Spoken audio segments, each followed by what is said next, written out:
Friends, क्या आपको पता है कि जीवन बीमा आपके लिए क्यों आवश्यक है? क्या आपको मालूम है कि आपका जीवन आपके परिवार के लिए कितना इम्पोर्टेंट और आवश्यक है? आप ही वो शख्स हैं जिसके माध्यम से अपने बच्चों की शिक्षा व विवाह का प्रबंध होता है, रहन-सहन व विवाह का प्रबंध होता है।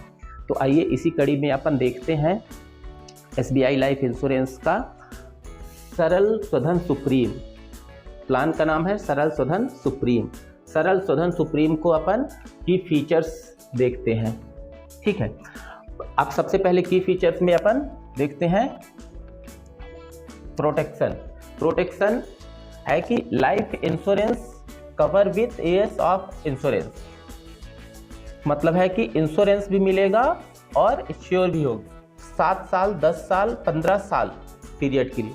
मतलब इस प्लान को हम पे कर सकते हैं कितने साल के लिए? लिमिटेड टाइम में भी कर सकते हैं, रेगुलर ही कर सकते हैं और लिमिटेड भी कर सकते हैं, 7 साल 10 साल 15 साल के लिए। फ्लेक्सिबिलिटी, लचीलापन क्या मिलेगा इसमें? ये मिलेगा you can choose policy term from 10 years to 30 year. इस प्लान की लचीलता ये है कि ये 10 साल से 30 साल तक हम इस प्लान को चला सकते हैं। Maturity benefit get 100% of total premium paid as a maturity benefit, कि मैच्योरिटी के समय अभी ये चूंकि टर्म प्लान है तो अगर हमें कुछ हुआ, इसका भी मैं हिंदी में जब बताऊंगा विधिवत आपको और समझ में आएगा। Tax benefit as per the income tax. अच्छा, सबसे पहले ये है कि ये किन कस्टमर ये पॉलिसी को ले सकते हैं, ये प्लान को ले सकते हैं? जिनकी भी वार्षिक आय 2.5 लाख रुपया सालाना या उससे अधिक है, वो इस प्लान को ले सकते हैं। ये टर्म प्लान है। अब अपन देखते हैं कि यह एक किस्त वापसी टर्म प्लान है। बीमा अवधि के दौरान बीमा धारक की अगर मृत्यु होती है तो जो उसका सम एश्योर्ड जैसे अभी आगे आपको पता चलेगा, मिनिमम 25 लाख, तो वो 25 लाख और मैक्सिमम 50 लाख, तो 50 लाख वो मिलेगा।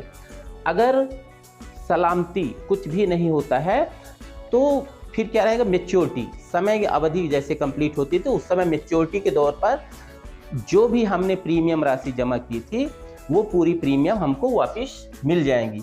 इसमें एक चिकित्सा परीक्षण भी जो है मेडिकल होता है, वो अगर इनकम हमारी 2.5 लाख सालाना से 7 लाख तक है तो मेडिकल तो नहीं होगा, टेली एमईआर होगा।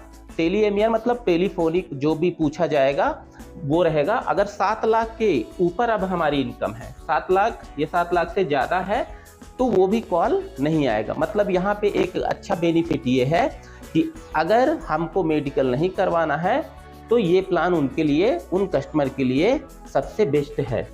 ठीक है, अब वार्षिक आय मैंने बता ही दिया कि मिनिमम 2.5 लाख से ये प्लान को हम ले सकते हैं। इसमें इस पॉलिसी में पेड अप प्लान भी है।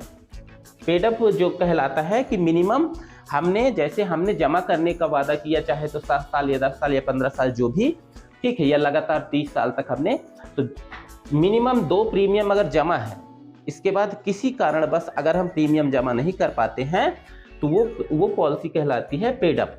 वो ऑटो पेड अप पे चली जाती है। जैसे एग्जाम्पल हम यहाँ पे देखते हैं, एग्जाम्पल के तौर पे कि हमने 25 लाख का बीमा लिया, 10 साल जमा करने का हमने वादा किया था और 15 साल का ये बीमा चलने वाला था। किस्त आ रही थी 18,400 रुपया, तो हमने कितना किसी कारणवश हमने जमा कर पाया, 3 किस्त जमा कर पाया।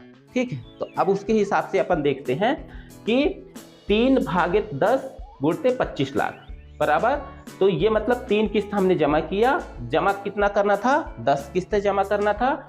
सम एश्योर्ड कितने का आया था? 25 लाख का आ रहा था। तो अब हमारा इसको अपन इक्वल टू किए तो 7.5 लाख, 7,50,000 का ये सम एश्योर्ड कहलाएगा। क्योंकि हमने 3 किस्तें ही जमा किए थे तो सम एश्योर्ड अगर हमें कुछ होता है तो इस बीच हमें कितना मिलेगा? सम एश्योर्ड या ये मिलेगा अपने को। अब अपन देखते हैं प्रोडक्ट बाउंड्री कंडीशन देखते हैं। प्रोडक्ट बाउंड्री कंडीशन में एज इंक्रीज जो है, हम किस 18 साल, मिनिमम 18 साल से इस प्लान को ले सकते हैं और मैक्सिमम क्या है? 50 साल। ठीक है, तो 50 साल के व्यक्ति, 18 साल से 50 साल के व्यक्ति इस प्लान को ले सकते हैं। मैच्योरिटी एज किस एज में होगी? 65। तो आप देखेंगे कि मैच्योरिटी 65 साल की उम्र में होनी है। मतलब अगर कोई 50 साल के व्यक्ति को देते हैं कितने साल का दे पाएंगे, 15 साल वाला प्लान हम उनको दे पाएंगे। बेसिक सम एश्योर्ड जो है मिनिमम 25 लाख का है और मैक्सिमम 50 लाख का हम ये प्लान ले सकते हैं। Policy term, premium payment term, इस पे अपन देखते हैं तो प्रीमियम पेमेंट ऑप्शन देख लेते हैं, पॉलिसी टर्म देख लेते हैं। यहाँ पे लिमिटेड प्रीमियम पेइंग टर्म भी है, मतलब हम बीमा को ज़्यादा उम्र तक चला सकते हैं और जमा कम कर सकते हैं। तो जैसे हमने लिखा है 7 साल या 10 साल, 7 साल 10 साल में हम प्लान कितना हम चला सकते हैं, 15 साल से 30 साल तक चला सकते हैं। इसी में अपन लिमिटेड प्रीमियम पेइंग टर्म में मतलब 15 साल का अगर हम जमा करने के बाद करते हैं तो 20 साल से लेकर 30 साल भी चला सकते हैं। और फिर वहीं पे रेगुलर में पूरा अगर रेगुलर करते हैं तो हम इस प्लान को 10 साल से 30 साल तक चला सकते हैं। लेकिन अगर यहीं पे अगर हम लिमिटेड करते हैं तो उसको भला ही 7 साल जमा करते हैं लेकिन 15 साल तक इसको चलाना पड़ेगा, कंप्लीट करना पड़ेगा। उसमें ये है अगर रेगुलर करते हैं तो 10 साल से 30 साल तक हम स्वतंत्रता है हमारे पास कि हम ले सकते हैं। प्रीमियम फ्रिक्वेंसी किस मूड में हम इसको जमा कर सकते हैं, हाफ ईयरली जमा कर सकते हैं, हाफ ईयरली और मंथली जमा कर सकते हैं।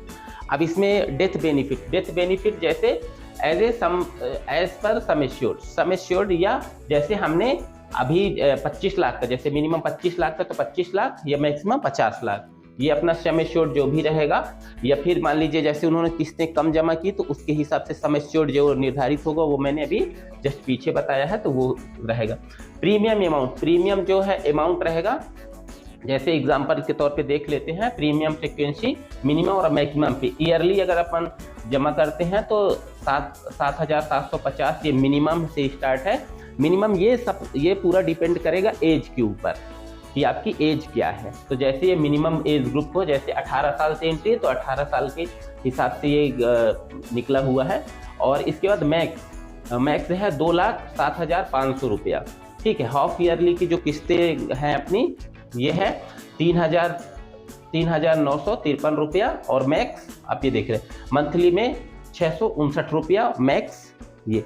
तो आप इस प्लान को देखिए, आप समझिए कि ये एक प्रोटेक्शन प्लान है। साथ में जैसे आप देखेंगे कि जनरल इंश्योरेंस में होता है कि हमको कई बार वहाँ पे हम जमा करते हैं तो 1 साल के अंदर हमें कुछ हुआ तो हमें उस चीज़ का बेनिफिट मिलता है, अगर कुछ नहीं हुआ तो फिर वो 1 साल के अंदर वो जो भी हम पैसा जमा किए थे वो खत्म। लेकिन यहाँ पे आप समझिए कि अगर हमें कुछ हुआ, हमारे जीवन के साथ कुछ हुआ तो हमें जो भी हमने जैसे 25 लाख का करवाए तो 25 लाख, अगर नहीं हुआ तो जो किस्तें हमने जमा की हैं उतनी किस्तें हमको हमारे समय अवधि के बाद वो कंप्लीट वापस मिल जाएंगी। ठीक है, ओके, थैंक यू।